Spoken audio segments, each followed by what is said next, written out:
The Dutch Grand Prix weekend started with a driver change, a wet track, and Mercedes at the top of the timesheet. So let's break down everything that happened day one at Zandvoort. Before the weekend even began, Red Bull Racing confirmed that Isaac Hadjar would miss the Dutch Grand Prix after suffering from a wrist injury during the summer break. That set off a driver swap. V-Carb's Liam Lawson would take Hadjar's Red Bull seat, while reserve driver Yuki Tsunoda would return to Red Bull Racing to take Lawson's place for the weekend.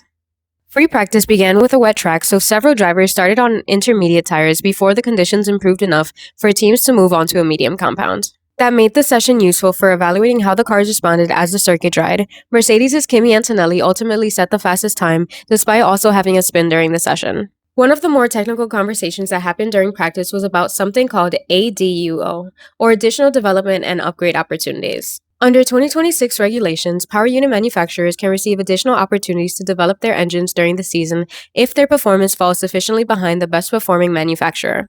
The FIA compares the performance of internal combustion engines during set assessment periods. If the manufacturer meets the required performance deficit, it can receive additional development allowances. Honda became eligible for an ADUO development, with its updated power unit making its debut at the Dutch Grand Prix for Aston Martin. Then it was time to determine the starting order for Saturday's sprint. In SQ1, Fernando Alonso, Sergio Perez, Valtteri Bottas, Lance Stroll, Carlos Sainz, and Ali Behrman were eliminated, with Charles Leclerc setting the fastest time for the session.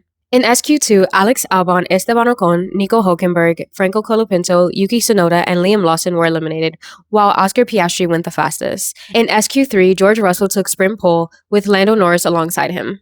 So the top 10 for Saturday's sprint is P1 Russell, P2 Norris, P3 Leclerc, P4 Piastri, P5 Antonelli, P6 Verstappen, P7 Hamilton, P8 Gasly, P9 Bortoleto, and P10 Lindblad. That gives Mercedes and McLaren the front row, with Ferrari and the second McLaren immediately behind them.